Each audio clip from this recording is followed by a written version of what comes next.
रणनीति चाहे जैसी भी बने, जो भी बनाए, जितना भी छोटा या बड़ा दल हो, वो जीत के लिए बनाता है।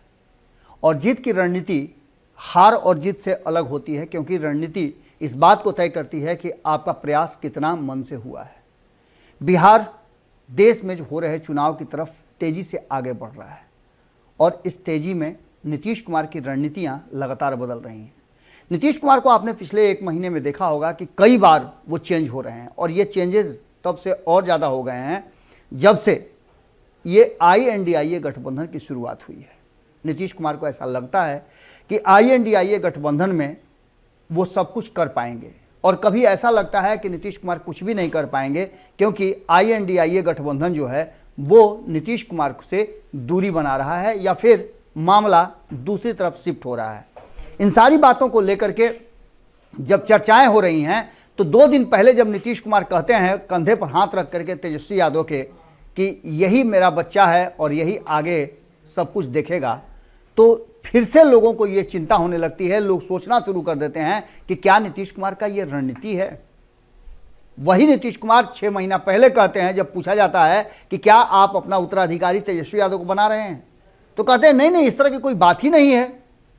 पार्टी के भीतर भी नीतीश कुमार के कई तरह के खेमेबाजी हो रही है और इस खेमेबाजी में कहीं ना कहीं ललन सिंह की चुप्पी और लालू प्रसाद का जो गेम चल रहा है वो परेशान कर रहा है। लालू प्रसाद आखिर कौन सा खेल खेल रहे हैं? हमने आपको बताया कि कांग्रेस के साथ लालू प्रसाद की नज़दीकियां काफ़ी बढ़ी हुई हैं और नीतीश कुमार की मजबूरी है कि उनका वो वोट बैंक जो लगातार उनके साथ कांस्टेंट रहा है वो टिकेगा या नहीं टिकेगा। इसके पीछे की कहानी ये है कि आपने देखा होगा कि लगातार जनता दल यूनाइटेड से बड़े नेता किनारा कर रहे हैं।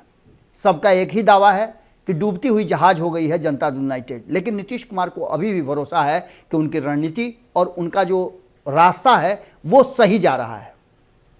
आपको बता दें कि ये कह पाना किसी के लिए बड़ा ही मुश्किल है, चाहे वो लालू प्रसाद हो, भारतीय जनता पार्टी हो या खुद नीतीश कुमार के करीब रहने वाले नेता, कि नीतीश कुमार आगे क्या करेंगे। क्या वो INDIA गठबंधन में रहेंगे या फिर स्विच करेंगे।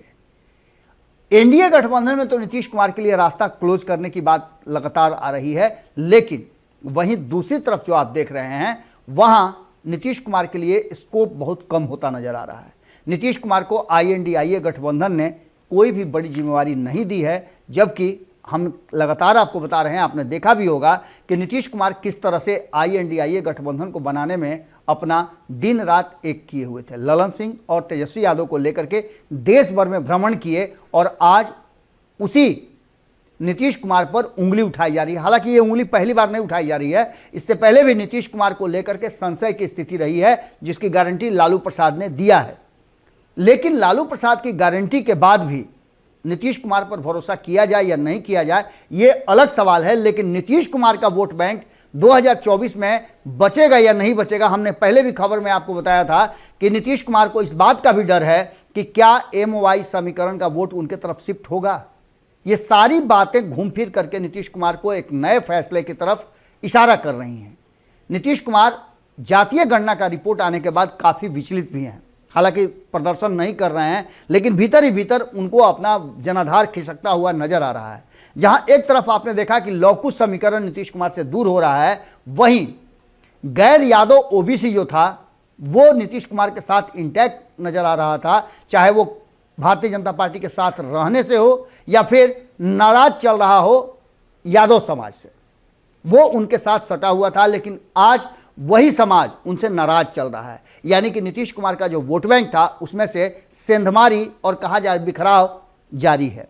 ऐसी स्थिति में EBC का वोट बैंक जो कि नीतीश कुमार को गाहे बगाहे साथ देता आ रहा है, चाहे वो चुनाव कोई भी हो, लोकसभा का हो, विधानसभा का हो, नीतीश कुमार को वोट देने में कभी कमी नहीं किया है। जहां एक तरफ दावा किया जाता है कि 32% वोट MOI समीकरण का है, वहीं नीतीश कुमार भी 16 से 20% वोट के हमेशा दावा करते रहे हैं और उन्हें मिलता भी रहा है। लेकिन अब जो वर्तमान परिस्थिति बनी है उसमें जातीय समीकरण का जो खेल चल रहा है, उसमें आंकड़े आने के बाद नीतीश कुमार से सवाल पूछा जा रहा है कि ये आंकड़े सही हैं या गलत हैं। लेकिन सबसे बड़ा सवाल ये पूछा जा रहा है कि क्या नीतीश कुमार MOI समीकरण वाले राष्ट्रीय जनता दल के साथ रह करके आने वाले 2024 के चुनाव में वोटों को ट्रांसफर करा करके भारतीय जनता पार्टी और एनडीए को मात दे पाएंगे? इस सवाल का जवाब किसी के पास नहीं है, लेकिन नाराजगी साफ झलक रही है और नीतीश कुमार भी इस बात को महसूस कर रहे हैं। जब आम लोग इस बात को महसूस कर रहे हैं कि नीतीश कुमार के राष्ट्रीय जनता दल के साथ जाने से उनके वोट बैंक में बिखराव हुआ है, तो बाकी के लोग और खास करके नीतीश कुमार और उनकी टीम कैसे नहीं सोच रही होगी। एक तरफ ललन सिंह इस पूरे मामले पर चुप हैं, क्योंकि यह फैसला ललन सिंह का था कि राष्ट्रीय जनता दल के साथ महागठबंधन में आगे की सरकार चलानी है। तो वहीं दूसरी तरफ कई खेमे ऐसे बन गए हैं, कई दल ऐसे हो गए हैं, दल के भीतर दल ऐसे हो गए हैं जो चाहते हैं आज भी कि नीतीश कुमार राष्ट्रीय जनता दल से अपना नाता तोड़ करके एक नया रास्ता अख्तियार करें।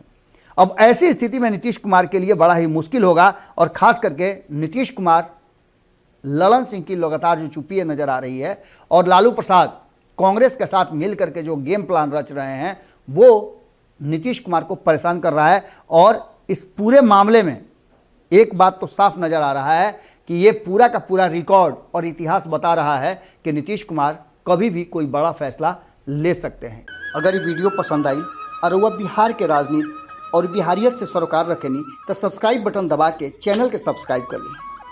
ओजे एगो घंटी बा, ओकरा बटन दबा देला से कुल सटीक और मारक खबर रुआ मुफ्त में मिल जाई। अगर रुआ पत्रकारिता के हमनी के नया प्रयोग में सहयोग कर चाहतानी तो ज्वाइन बटन दबा दी। पेटीएम नंबर नोट कर ली 9386816700। धन्यवाद।